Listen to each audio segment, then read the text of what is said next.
Este foi o Som do Brasil de hoje, na manhã da Universitária. Cássio Show aqui na apresentação. Até o próximo programa. Tchau. 10h58. Universitária.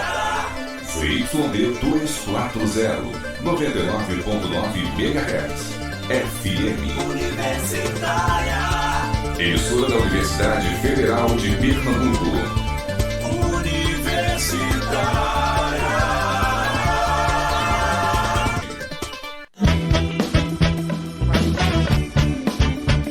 Universitária FM, Agenda Cultural.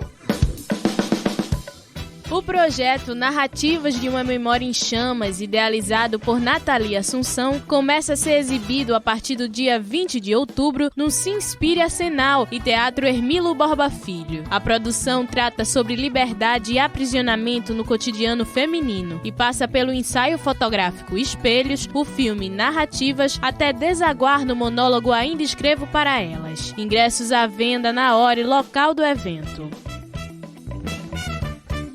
O circuito de brincadeiras Bita e o Circo acontece até o dia 13 de outubro no Shopping Tacaruna. A partir das 2 da tarde, o evento conta com atividades voltadas para o público infantil, além da presença do personagem Bita para animar os pequenos durante o mês das crianças. Ingressos à venda na hora e local do evento. Universitária FM, Agenda Cultural. Universitária.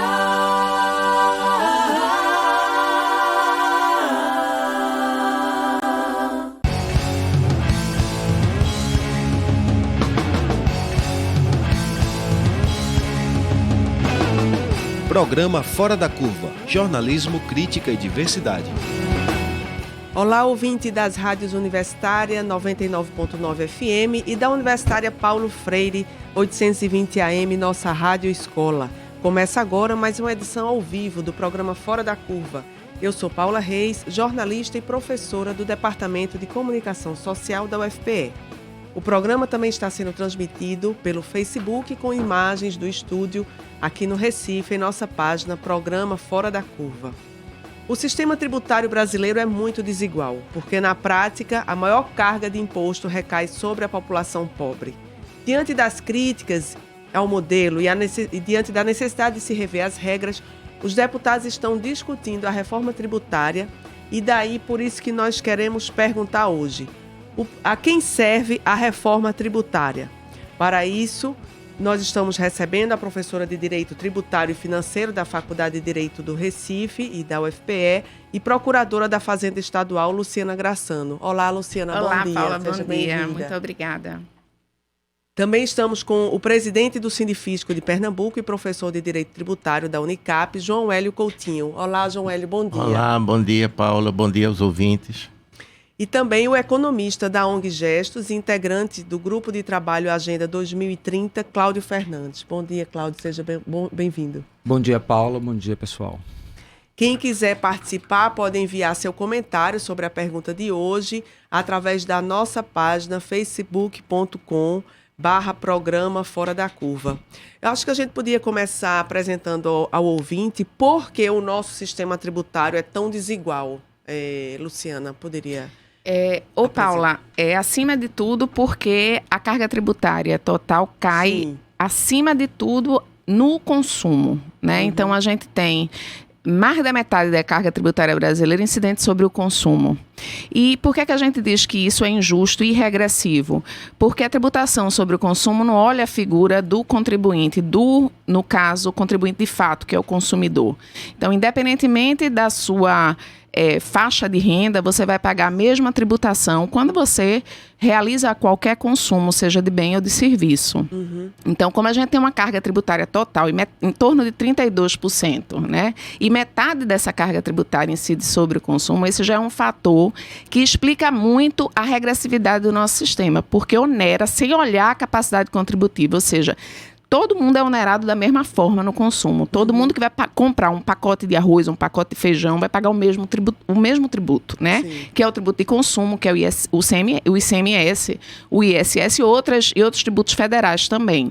Então, esse é a explicação principal, na verdade, para a regressividade da nossa carga tributária, para a injustiça da carga tributária, que faz com que ela recaia mais sobre a população mais pobre, porque ela gasta praticamente toda a sua renda com consumo, e isso faz com que, na verdade, essa renda gasta com consumo seja fortemente tributada, e também porque a tributação sobre a renda e o patrimônio, ela é extremamente injusta, tanto no que diz respeito à progressividade, quanto no que diz respeito à tributação da renda, as deduções e isenções, de forma que a renda que é decorrente do trabalho é muito mais tributada do que a renda que é decorrente do capital, ou seja, dos investimentos.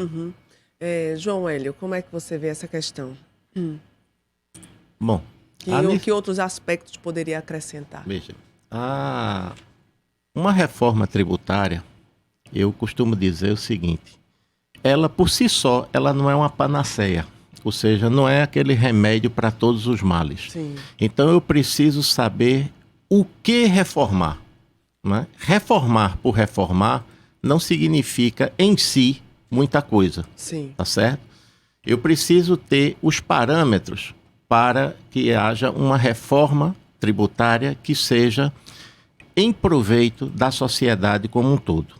Então, alguns aspectos, alguns parâmetros para que uma reforma tributária seja socialmente justa é que ela privilegie aspectos redistributivos e de redução da regressividade. Então, aspectos, como a professora Luciana mencionou, de redução da carga tributária sobre o consumo e o incremento da carga tributária sobre patrimônio e renda, ela é, em princípio, o adequado.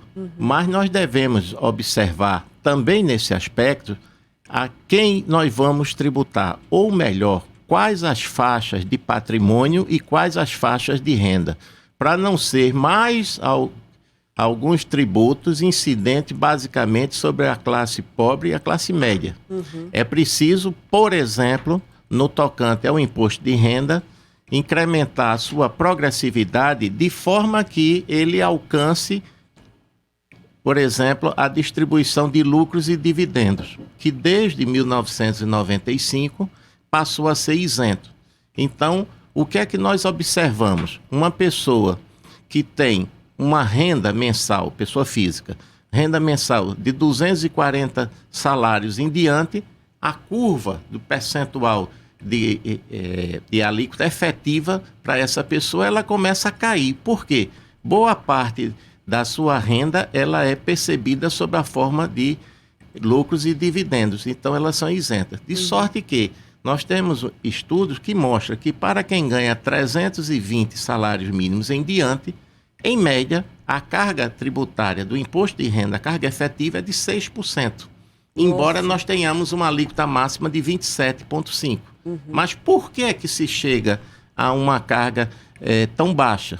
Porque essas pessoas, elas compõem a sua renda, enquanto pessoa física, essencialmente sob a forma de participação de lucros e dividendos.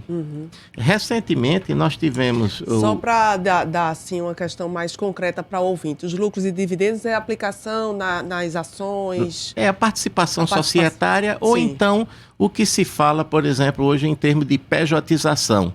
Tá? Então, a empresa, em vez de me contratar como trabalhador, eu, João Hélio, contrata uma pessoa jurídica constituída por mim. Muitas vezes a pessoa constitui unipessoal. Sim. Então, ela me paga sobre a forma de remuneração dessa pessoa jurídica e a minha remuneração, ela é uma participação nos lucros que eu tenho nessa pessoa jurídica.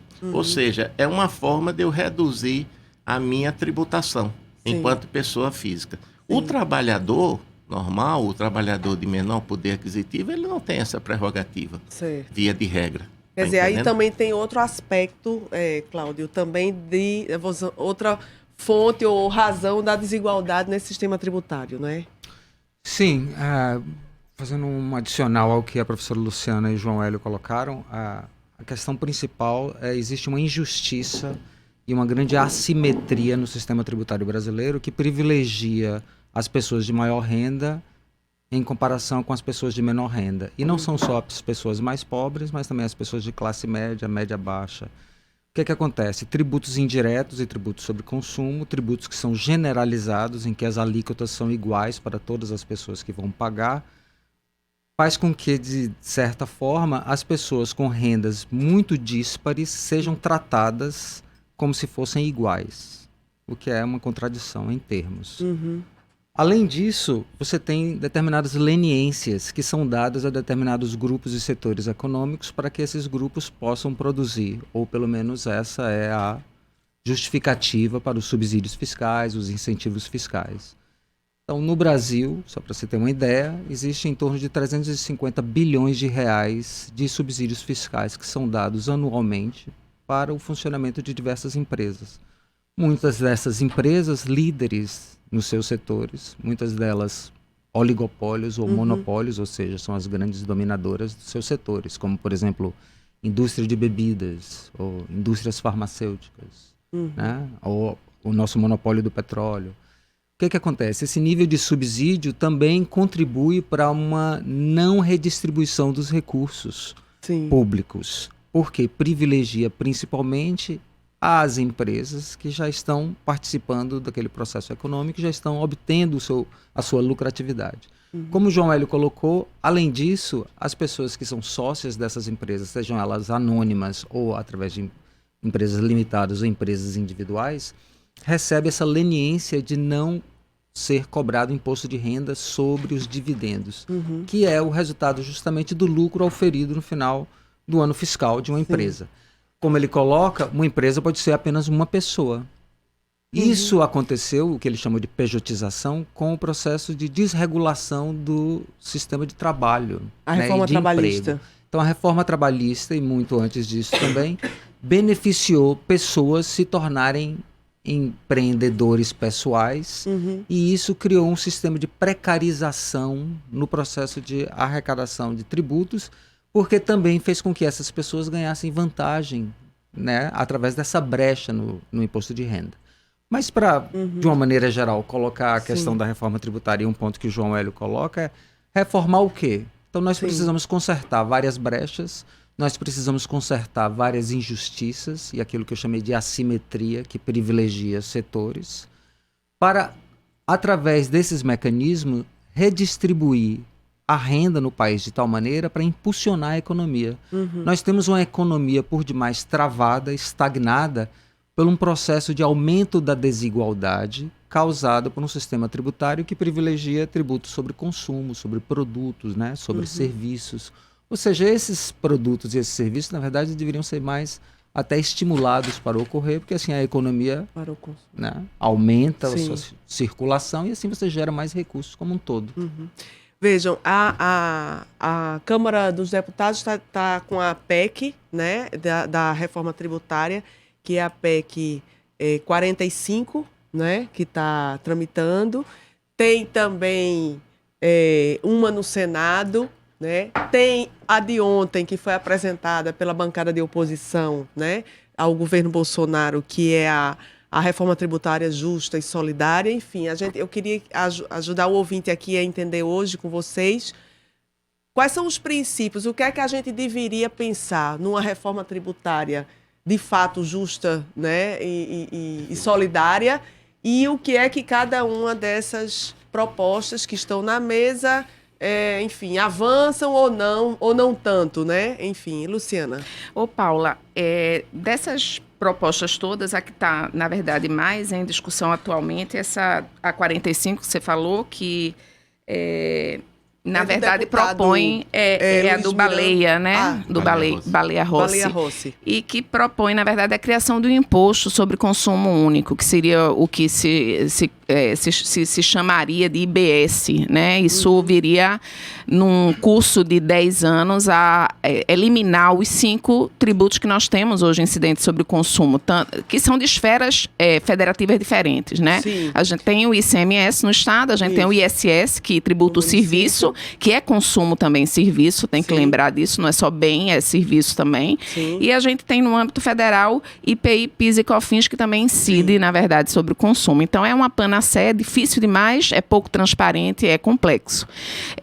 Na verdade, o que a gente percebe quando analisa uma proposta como essa, do 45, é que existe uma preocupação que eu acho realmente que deve existir, porque a gente tem um sistema complexo, burocrático, difícil, mas há uma exacerbação em relação a essa preocupação quanto à simplicidade, à transparência e à neutralidade, e a proposta, na verdade, apresenta quase nada em termos de justiça fiscal, em termos de justiça tributária.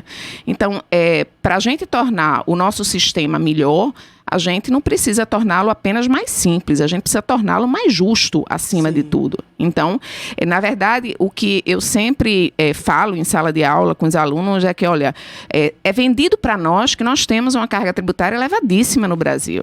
Então, nós temos em termos de 2000... Pois é, sim, impostômetro, né? Que ninguém sabe qual é a metodologia, que, na verdade, só conduz as pessoas a acharem que os contribuintes estão todos no mesmo saco, e não estão.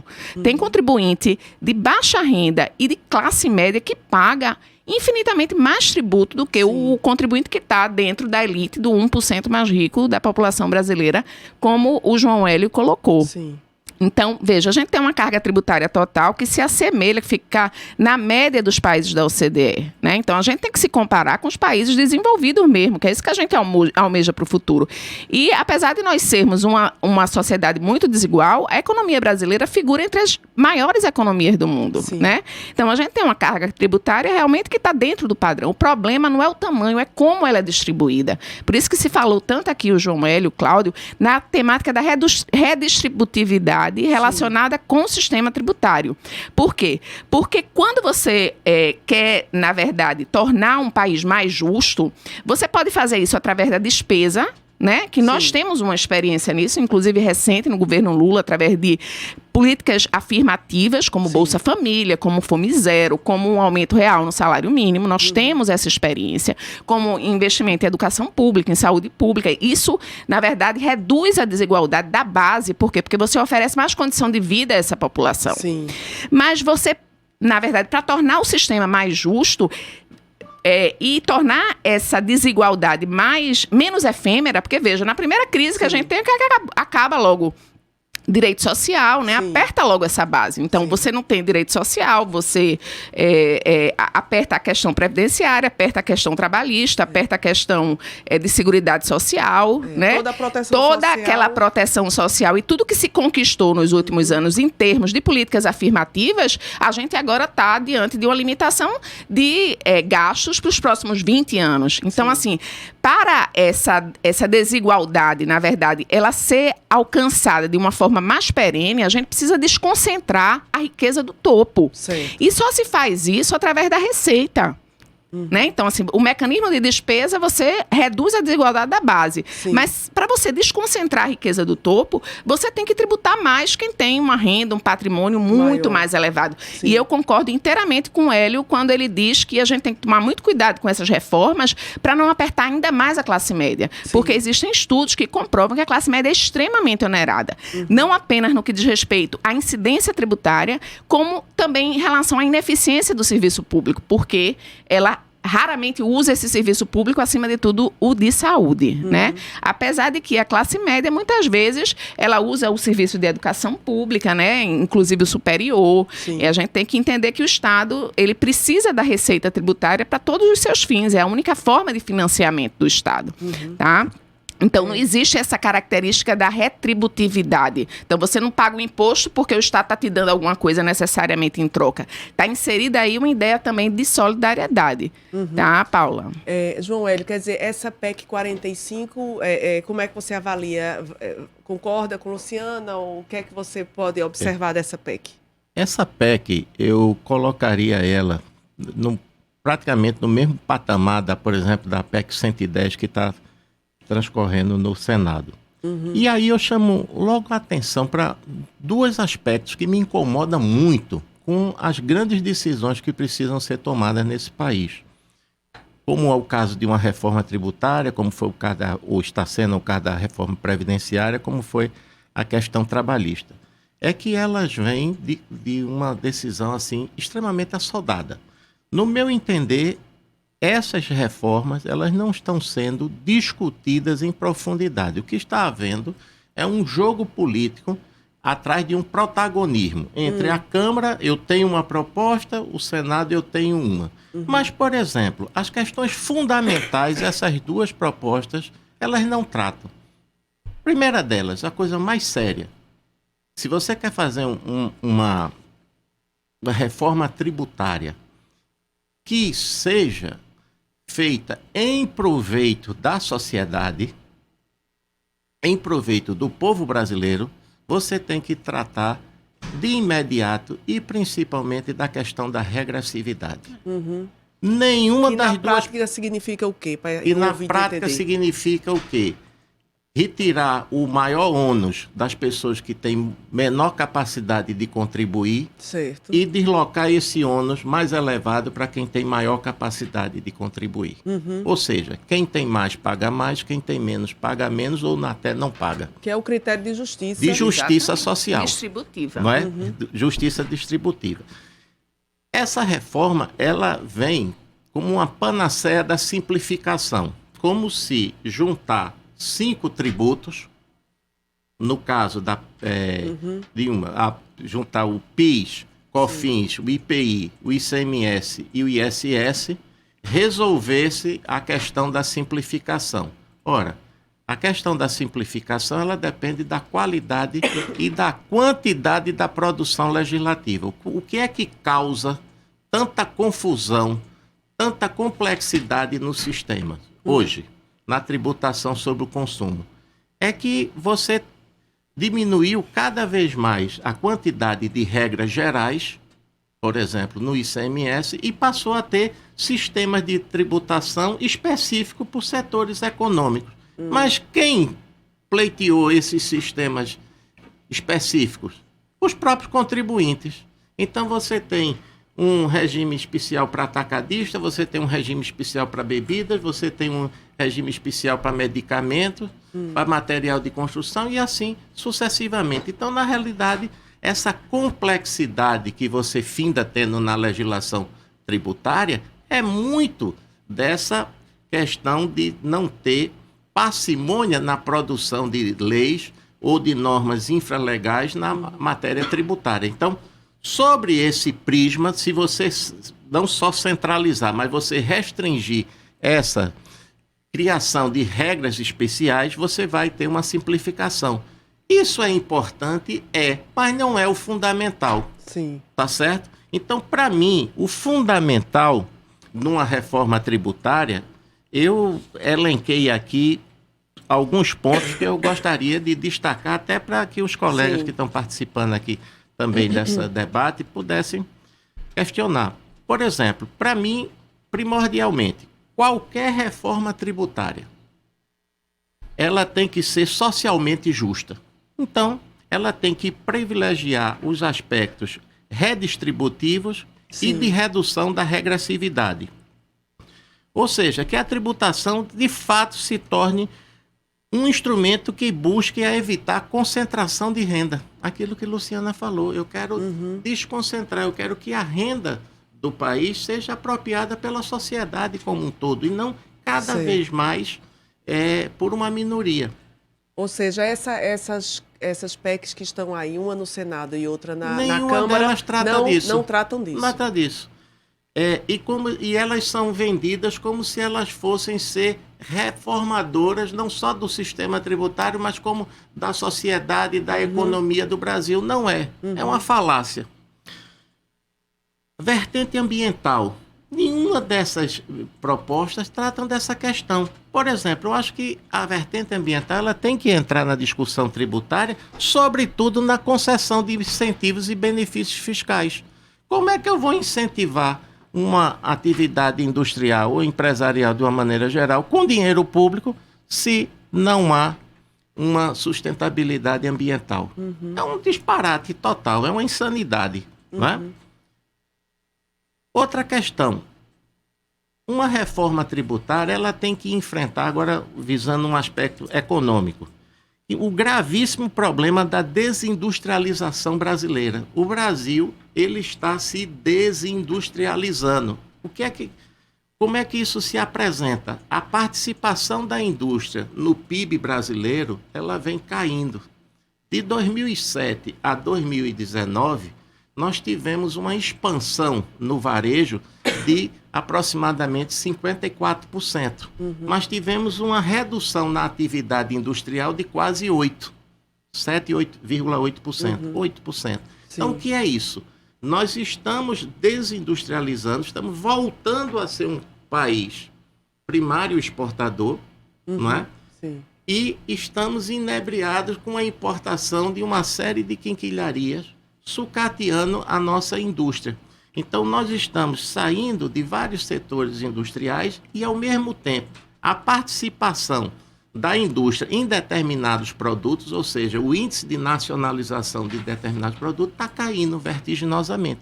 Então, esse é um aspecto econômico que a reforma tributária ela tem que deixar claro. Essa reforma, essa que está sendo apresentada, que foi apresentada ontem pela bancada de oposição, né? Que a bancada de oposição, só para lembrar ao ouvinte, PT, PSOL, Rede, PCdoB, PDT, PSB, né? Que apresentou essa reforma tributária solidária, Cláudio. Vai nesse caminho que o João Hélio está trazendo, alguns princípios desse? Vai. Justamente esse é o aspecto é um adendo a essa reforma, essa proposta da PEC 45, a emenda substitutiva, e que está tentando tocar justamente nos assuntos que são mais redistributivos que não continha na PEC 45. Então traz uma vantagem e, de certa forma, tenta cobrir algumas brechas que a proposta original tinha. Por exemplo, esse argumento do processo de simplificação ele é uma questão técnica, mas algo que nós precisamos levar em consideração e principalmente colocar em contexto é que uma reforma tributária ela é, acima de tudo, uma disputa política. Sim. Por que ela é uma disputa política? É numa reforma tributária em que realmente você vai ver as forças políticas que se beneficiam e aquelas outras que querem se beneficiar, certo? Do processo de distribuição dos recursos públicos do país. Neste momento, a disputa de classes se apresenta da sua forma mais nítida. O que isso quer dizer? Nós temos, desde a Constituição Federal de 1988, um artigo que trata de um futuro imposto sobre as grandes fortunas. Em mais de 30 anos de implementação da Constituição, esse artigo nunca foi objeto de regularização a partir de uma lei ordinária. Por que ele não foi objeto? Porque as pessoas que não querem ser atingidas por esse tipo de imposto impedem a sua progressão. Não entra na pauta política, da agenda política, né? Porque os grandes grupos não querem discutir isso, né? Um ponto principal em relação ao que foi tocado aqui, tem dois aspectos principais, que é o seguinte, nenhum país desenvolvido do mundo se desenvolveu com um sistema tributário regressivo. Foi necessário um sistema tributário progressivo para criar o processo de desenvolvimento e criar o processo de redistribuição de riqueza. O exemplo maior disso é os Estados Unidos e o primeiro secretário do Tesouro americano, Alexander Hamilton, que praticou regimes fiscais para o processo de redistribuição e desenvolvimento, e principalmente o desenvolvimento industrial. No entanto, algo que deve ser considerado é que a desindustrialização do Brasil não ocorreu por falta de incentivos fiscais que a indústria brasileira recebe, e recebe muito. Muita gente, por exemplo, questionava o Bolsa Família e os programas sociais de governos passados, que é apenas um pequeno percentual, 2,5%, da quantidade de recursos que o país desembolsa todo ano para satisfazer setores industriais. Setores industriais maduros. Então, seguindo determinados guias e manuais de acordos internacionais, como a Agenda de Ação de Addis Abeba, que nós da Gestos e do Grupo de Trabalho da Sociedade Civil para a Agenda 2030 monitoramos, seguindo os Objetivos de Desenvolvimento Sustentável, nós precisamos fazer uma reforma tributária que toque principalmente nos pontos, como já foi colocado antes, de redistribuição para o processo de arrecadação, e não necessariamente se preocupar tanto com a nomenclatura deste processo. Alguns pontos muito importantes da PEC 45, que de certa forma agradam, é uma redistribuição de recursos, de tributos da União para os municípios. Então isso seria muito interessante que os municípios se fortalecessem. Outro aspecto é introduzido pelo esse adendo, né? Adendo não, como é tecnicamente. É uma emenda substitutiva à PEC 45, que é também muito importante, é que o IVA, que seria um tributo de valor agregado, ele seria cobrado no destino, não na fonte. Vários estados vão reclamar. Então, por exemplo, um estado extremamente industrializado como São Paulo vai dizer, mas então eu vou perder parte dos meus tributos, do meu ICMS, daquilo que está sendo produzido no meu estado. Mas a emenda substitutiva também oferece outras formas de compensação para o estado.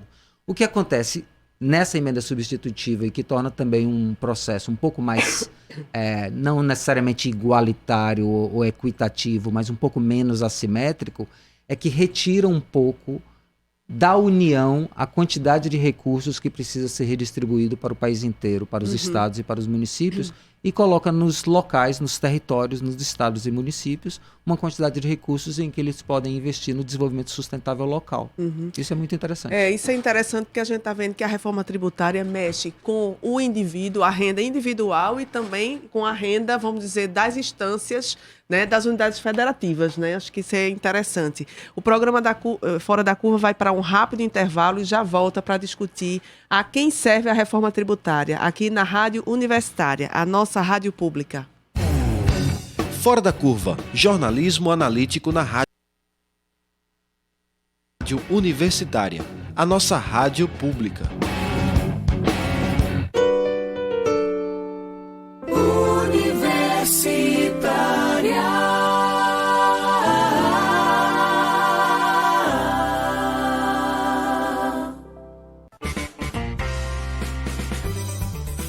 Brasil Instrumental. Eu, Carmen Delpino, converso com artistas que fazem o melhor da produção instrumental brasileira. Dos jovens talentos aos profissionais que fizeram história nessa área.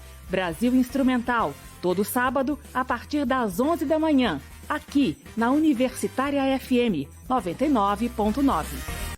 Eu tenho 15 anos. Meu prato preferido é lasanha. Me amarro em música pop, sou apaixonada por livros e adoro dias de chuva. Prazer, eu sou a Bianca. Para doar sangue, você precisa conhecer a pessoa? Pronto, agora você já conhece a Bianca. E assim como ela, milhares de brasileiros precisam de doação de sangue. Seja para quem for, seja doador. Procure o Hemocentro mais próximo. Ministério da Saúde, Governo Federal. Sexta Frequência, toda sexta-feira, às 10h30, na Universitária FM 99.9 e 820 AM. Você já ouviu falar sobre o primeiro programa de rádio totalmente LGBT do Brasil? O LGBT no Ar é feito por estudantes da Universidade Federal de Pernambuco e bolsistas da diretoria LGBT. Semanalmente, além do programa de rádio, tem mais um monte de conteúdos legais e babadeiros te esperando. Curtiu? Então passa lá no nosso Instagram, o @LGBT no Ar, e fica por dentro de tudo. Todas as quintas, às 8 horas da noite, aqui na Universitária 99.9 FM e na Rádio Paulo Freire 820 AM. Todo sábado às 19 horas. Programa Na Agulha, com Marco Delata e Rodrigo Pires. Trazendo o chiado do vinil, em pérolas garimpadas, diretamente na discoteca da Rádio Universitária, 99.9 FM. Embarque nesse trem azul, e curta essa paisagem insonora.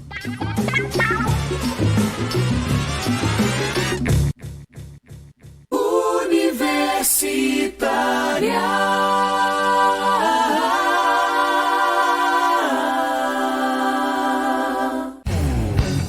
Programa Fora da Curva. Informação a serviço da maioria. O programa Fora da Curva está de volta e hoje nós estamos perguntando a quem serve a reforma tributária. Para fazer essa análise, recebemos a professora de Direito Tributário e Financeiro da Faculdade de Direito da UFPE, do Recife da UFPE, e procuradora da Fazenda Estadual, Luciana Grassano. Também o presidente do Sindifisco Pernambuco e professor de Direito Tributário da Unicap, João Hélio Coutinho, e o economista da ONG Gestos e integrante do Grupo de Trabalho Agenda 2030, Cláudio Fernandes.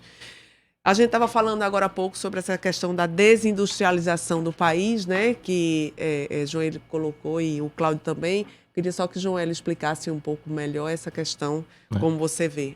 Não, é só uma questão assim, de ponto de vista. Que eu estava falando, o problema da desindustrialização, não é que a indústria ela não receba incentivos fiscais, mas o problema é o seguinte, é que esses incentivos, via de regra, estão sobre as vendas. Eu preciso de uma política que desonere o meu investimento, ou seja, que estimule a indústria a ter investimento não só em bem de capital, mas como em ciência e tecnologia. Então, se é para ter incentivos que sejam direcionados para isso. E eu não vejo isso nessas propostas de emendas, tá certo? Então, eu faço tábula rasa. Então, tanto faz eu produzir com uma tecnologia obsoleta ou produzir com uma tecnologia aprimorada. Do ponto de vista de incentivos fiscais, o que eu vou ter é sobre as minhas vendas. Então, isso é muito desestimulante para o setor industrial, não é? Então, a gente precisa realmente ficar atento para isso. Luciana, que outros princípios você considera importantes nessa reforma que seja socialmente justa e sustentável ambientalmente? Paula, eu queria esclarecer os ouvintes alguns conceitos, né? A gente falou muito aqui em tributação de consumo, né? É muito claro para os ouvintes o que é consumo de bens e serviços, né?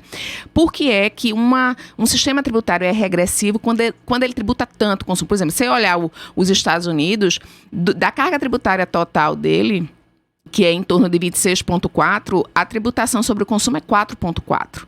Da nossa carga tributária total, que é 32,1%, a tributação do consumo é de 15,8%, ou seja, é muito excessiva. Certo que a dos Estados Unidos realmente é uma das cargas tributárias mais baixas, né? Então, por que é que isso importa para o ouvinte? Eu normalmente, quando chego no primeiro dia de sala de aula, eu pergunto aos meus alunos que têm 18 a 20 anos, todos ainda fora do mercado de trabalho, e eu pergunto, quem é que aqui é contribuinte?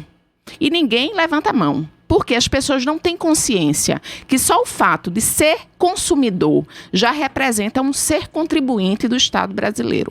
Por quê? Porque a tributação do consumo ela é embutida no preço do bem, que quem paga é o consumidor. Tá? Então, qualquer consumidor no Brasil de bem ou serviço é contribuinte do Estado brasileiro, está financiando o Estado brasileiro. Quem financia o Estado brasileiro é a sociedade. E a maior parte desse financiamento se dá através da tributação do consumo, que é paga de forma a não olhar a figura do contribuinte. Aquilo que eu expliquei no começo. Qualquer pessoa, independentemente da faixa de renda e da faixa contributiva, vai pagar a mesma tributação sobre o consumo. É por isso que a gente diz que é regressiva, tá? Um outro conceito que eu gostaria de esclarecer também aqui, por que a gente fala que a tributação da renda é injusta no Brasil? Primeiro porque quando a gente compara essa tributação da renda com padrões de países, por exemplo, desenvolvidos do OCDE, ela é muito baixa. Então, a gente tem desses 32,1% de carga tributária no Brasil, a renda representa 5,9% desses 32,1%. É muito baixa, tá? Considerando a média dos países. Então, por que isso? Né? A gente tem já uma tributação baixa e essa tributação, ela é regressiva porque ela é baixa, tá? E ela é regressiva porque, além de ser baixa, ela onera mais quem tem menos. Como eu disse aqui no programa. Então, a tributação no Brasil do rendimento do trabalho é mais forte do que a tributação do rendimento do capital. Ou seja, se você tem patrimônio e investe, você é menos tributado do que se você recebe uma renda do seu trabalho. Tá? É por isso que as pessoas buscam esse fenômeno da pejotização. O que é a pejotização? você é um profissional que exerce um trabalho especialíssimo, tipo um jornalista, de personalíssimo, um jornalista, um profissional liberal, um médico, um advogado, tá? Um engenheiro, e você, ao invés de ter uma relação de emprego e receber uma renda pelo seu trabalho, você cria uma pessoa jurídica, tá? E você, na verdade, presta esse serviço através da pessoa jurídica, e essa pessoa jurídica distribui os lucros para você. E esses lucros que são distribuídos, eles estão completamente isentos de tributação. Ou seja, e o que é que isso representa? Veja, a gente tem hoje estudos que comprovam que o 1% mais rico dos brasileiros concentra 25% de toda a renda nacional. Quanto mais se sobe nessa pirâmide social, menos o rendimento é do trabalho, que é muito tributado, e mais o rendimento é decorrente do investimento do capital, que é menos tributado. Então, isso isso mostra um padrão de forte regressividade na tributação da renda. Por exemplo, a tributação do patrimônio também é extremamente injusta. Não apenas por conta da baixa progressividade, mas, por exemplo, a gente tem um caso que eu gosto sempre de citar como exemplo, porque o ouvinte fica esperto no que diz respeito à completa injustiça do sistema. Então, quem tem uma motocicleta, uma cinquentinha, paga IPVA. Quem tem um avião, quem tem uma grande embarcação, não paga IPVA. Houve a tentativa no âmbito dos estados, de muitos, inclusive o estado de Pernambuco tentou por meio de lei, e essa tentativa de tributar, que é muito justa, né? Se você tem um avião, se você tem um jato, se você tem um iate, você está demonstrando, na verdade, que tem riqueza. E essa riqueza ela precisa ser tributada para voltar, na verdade, para a sociedade, que, por sua vez, foi que gerou essa riqueza para você. Tá? Então, a situação é tão absurda que a gente tem esse tipo de padrão. Se você tem um automóvel popular, você paga o IPVA. Se você tem um avião, um jato, se você tem uma embarcação, um helicóptero, um iate, você não paga IPVA. Quer dizer, realmente a gente está com uma desigualdade uma grande imensa, distorção em termos de suportar a carga tributária. É isso que a gente diz, que a carga tributária brasileira é regressiva, né? A tributação é regressiva, porque quem suporta mais é quem tem menos capacidade para contribuir. Sim. Então, essa distorção ela deve ser enfrentada para que a reforma tributária realmente atenda essa correção, né? Essa justiça. Com certeza, social. porque o problema tributário, o sistema tributário no Brasil, ele é uma das causas estruturais e sistêmicas pela manutenção e crescimento da desigualdade social e econômica e pelo não desenvolvimento do país. Nós temos um tipo de desenvolvimento arrastado. Não somos subdesenvolvidos porque já temos acesso a tecnologias extremamente avançadas, mas o excesso de desigualdade, nós somos o 8º país mais desigual do mundo, com índices de desenvolvimento humano muito baixos em determinadas regiões.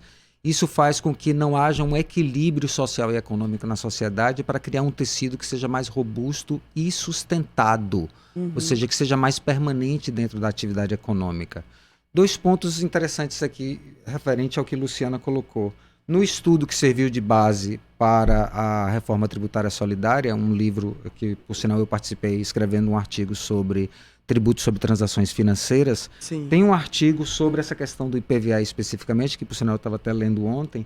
Existe uma estimativa de 15 mil jatinhos no Brasil, particulares, num tributo de 0,5% apenas, coisa que o nosso IPVA não é, levantaria em torno de 32 bilhões de reais anuais de IPVA sobre os jatinhos. Então, esses 32 bilhões de reais que não são levantados é uma forma de subsídio para quem já tem bastante capital.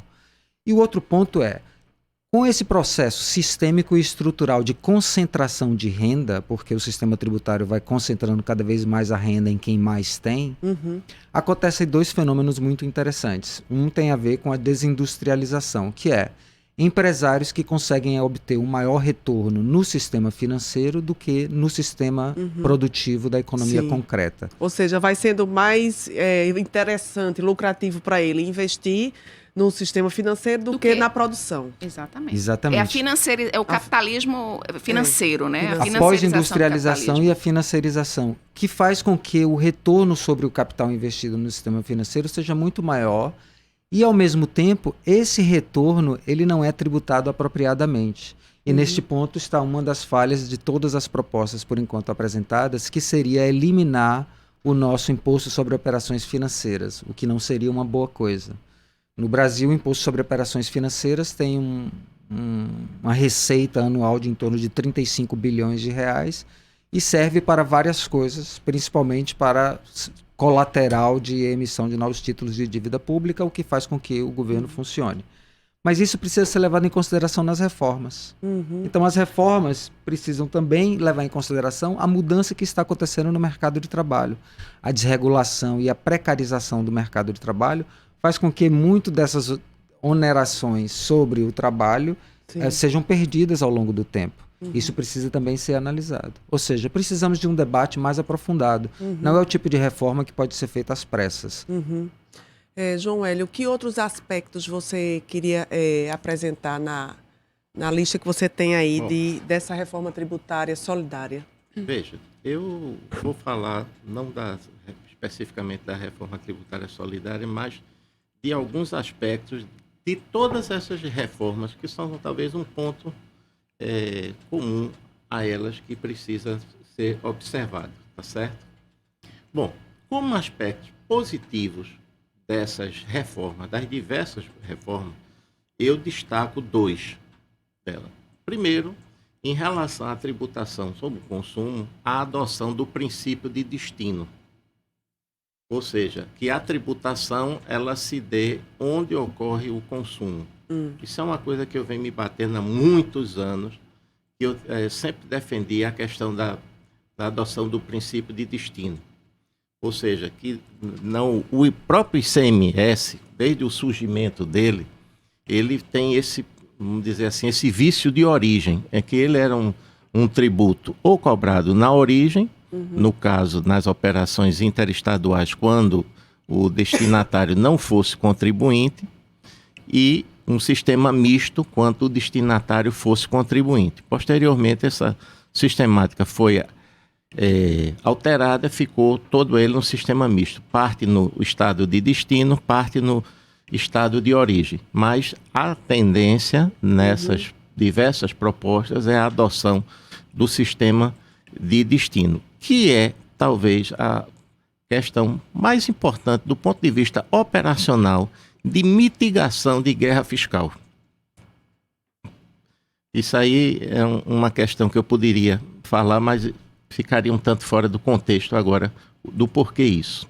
E o outro aspecto positivo, quanto à neutralidade, ou à busca de neutralidade, melhor dizendo, desse futuro imposto, não é? Aglutinador de 5 ou mais tributos, a depender da qual das duas propostas nós estamos falando, é a questão do crédito financeiro, ou seja, em detrimento do crédito físico, ou em outras palavras, todas as operações e prestações prestadas a um determinado contribuinte gera crédito para ele. E não há as restrições de crédito que nós temos hoje no sistema, por exemplo, do ICMS. Agora, como preocupação, eu tenho a criação pela União do chamado imposto seletivo. Que aí nós temos 2 propostas bem diferentes nisso. Na PEC 110, que é a que está tramitando no Senado, PEC é Proposta de Emenda Constitucional número 110, que tramita no Senado, nós temos a criação de um imposto seletivo de natureza arrecadatória, com uma ampla base de incidência, por exemplo, sobre petróleo e seus derivados, combustíveis de qualquer natureza, gás natural, energia elétrica, telecomunicação, bebidas, veículos, etc. Ou seja, nós estamos criando um imposto no âmbito estadual, municipal, aglutinador desse imposto, e estamos criando uma sombra desse imposto no âmbito da União. Ou seja, vamos ter 2 impostos grandes sobre o consumo. Na PEC 45 é diferente.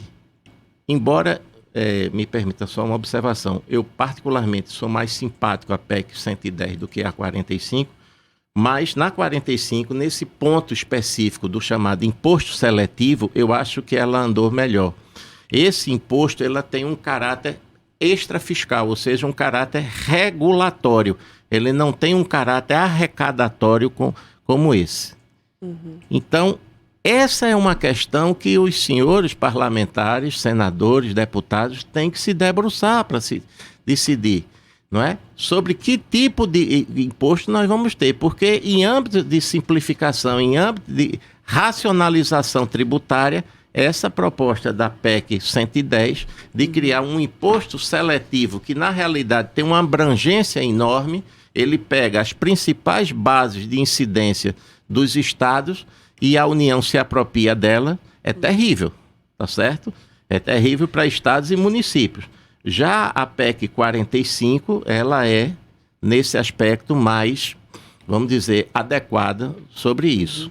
Agora, em relação eu ao ainda momento... teria uma outra questão fundamental, que eu acho que qualquer proposta de emenda constitucional relativa a ser uma reestruturação do sistema tributário, ela não pode passar ao largo. É deixar explícita as formas de financiamento da Seguridade Social. Tá certo? Lembrando que Seguridade Social é composta de saúde, previdência e assistência social. Sim. As fontes de financiamento da Seguridade Social, elas devem estar claramente definidas. Por quê? Logo após essa reforma, se nós não tivermos isso, vamos ter N alegações de déficit da Previdência, de déficit da Seguridade Social, independentemente do que foi feito com a reforma da Previdência em termos de subtração de direitos. Então, que fique bem claro essa questão. Quem financia a Seguridade Social é o sistema tributário, não é? São os tributos. Então, que fique claro quais são as fontes de financiamento da Seguridade Social. Muito, muito bem lembrado. Como é que vocês estão analisando a movimentação, enfim, a discussão, esse momento no Congresso? O governo já disse que, enfim, a prioridade, logicamente, para o governo é a reforma da Previdência e tudo indica que a reforma tributária vai ficar para o ano 2020.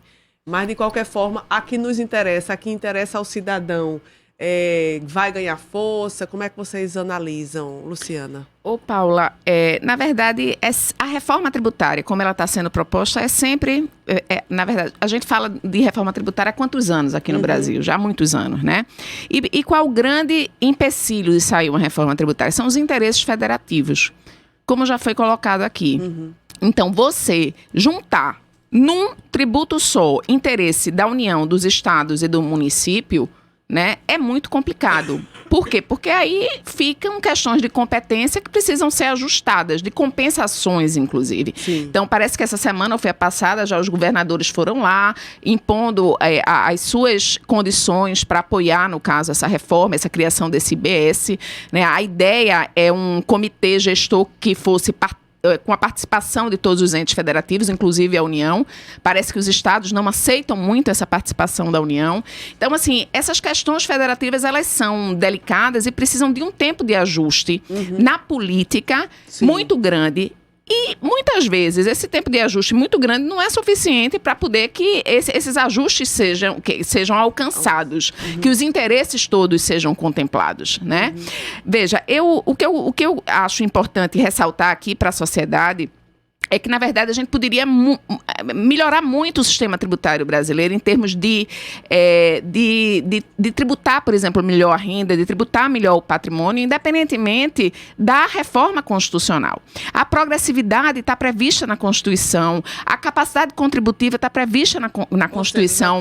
Ou seja, então, assim, as alíquotas do imposto de renda, as bases de cálculo de imposto de renda, tudo isso está previsto na Constituição. Então, hoje, por exemplo, a gente tem uma tributação, veja, uma situação em que 1% mais rico concentra 25% de toda a riqueza nacional, a gente tem uma tributação da renda que a base maior de cálculo é o quê? 5 mil, quem é que lembra? 5 mil e poucos reais, que incide uma alíquota de 27,5%, que quando você considera todas as deduções, pode chegar a uma situação, que foi a que João Hélio colocou aqui, de uma alíquota efetiva de 6%. Então, não precisa de uma reforma à Constituição para se melhorar uma situação de uma tributação da renda tão injusta. Precisa de uma vontade política, que é isso que falta. Quando a gente vai ver o nosso parlamento e a gente vai entender as forças que estão representadas lá, é indiscutível que essas forças que estão mais representadas no parlamento não têm interesse numa reforma tributária que contemple a base da pirâmide social brasileira. Por quê? Porque os interesses que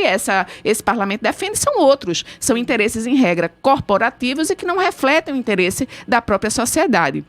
E é isso que gera essa crise de representar. Tudo isso que a gente está falando está muito ligado à crise da democracia representativa. Sim. É por isso que as pessoas olham para os parlamentares, olham para os governantes e não se sentem representadas por ele, porque eles, na verdade, não fazem escolhas políticas que reflitam numa melhoria de vida para essa sociedade, para essa população. Sim, isso é importantíssimo, né?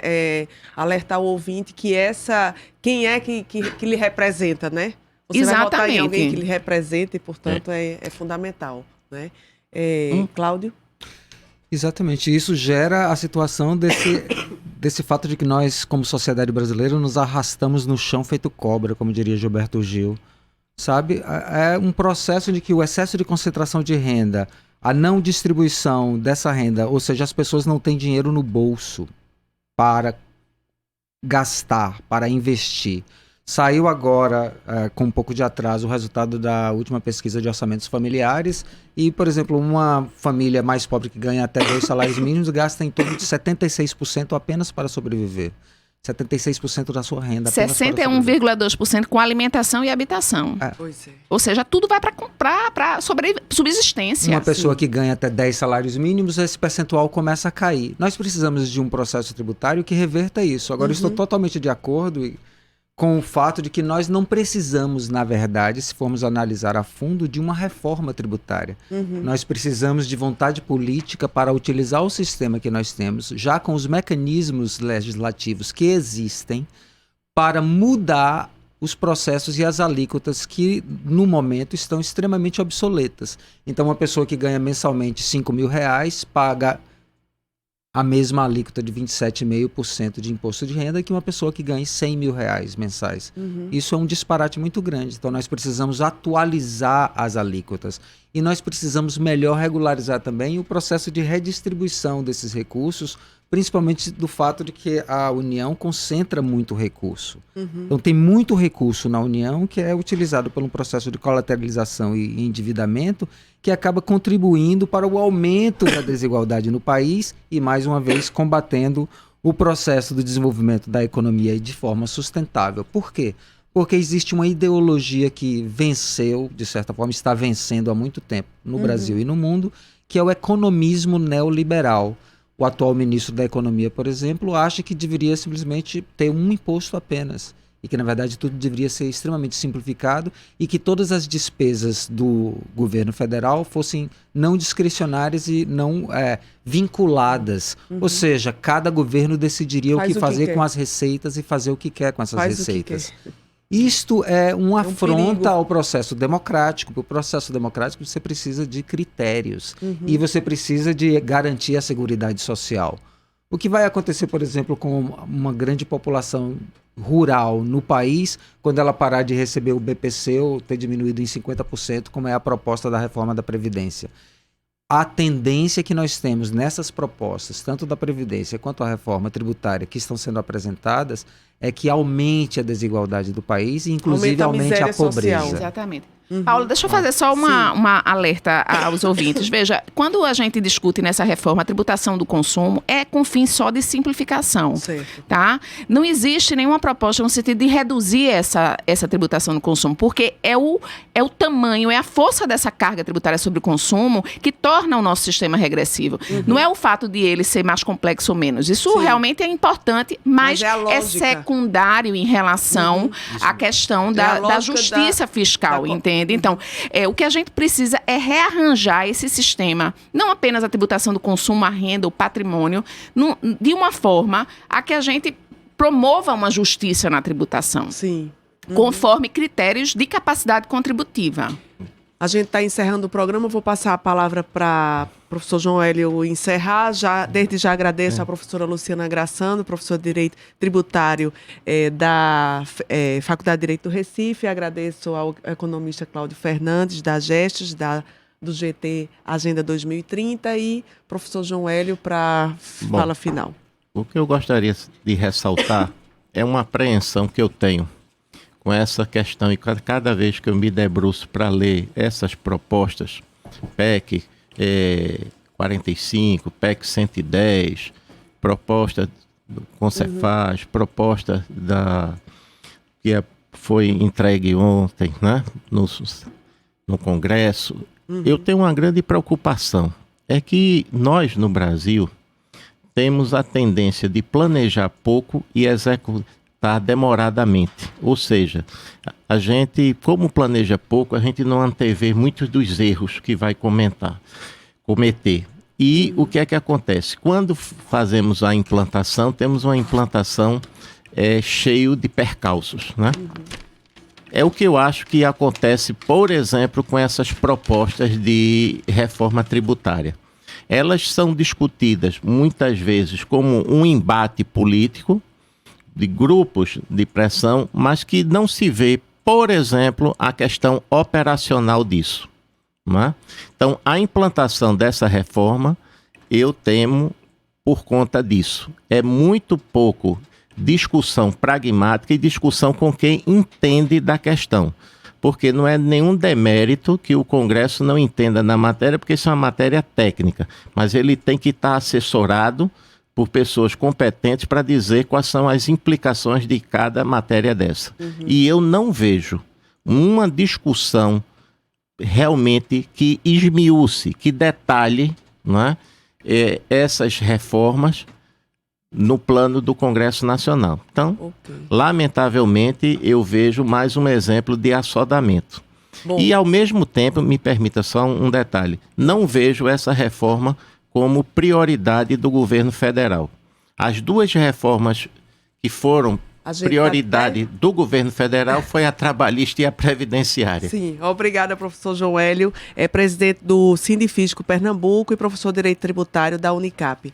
Este programa foi produzido por mim, Paula Reis, Guilherme Falcão e Larissa Evelyn. Nas redes sociais, Larissa Evelyn e Guilherme Falcão. Trabalhos técnicos de Marco da Lata. Acompanhe o programa Fora da Curva nas nossas redes sociais. Tchau e até o próximo programa. O programa Fora da Curva é uma realização do Departamento de Comunicação Social com o apoio do Departamento de Sociologia e do Núcleo de Rádio e TV Universitárias. Parceria com o Marco Zero Conteúdo, Centro das Mulheres do Cabo, SOS Corpo, Centro Sabiá, Terral Coletivo de Comunicação, Centro de Cultura Luiz Freire. Esse programa fica disponível em nossa página do Facebook e no canal do YouTube. Acompanhe as nossas redes sociais, porque nós também divulgamos por lá muita informação que você não vê por aí. A música tema deste programa foi composta pela banda Diablo Motor. Programa Fora da Curva. A gente fala o que a maioria cala.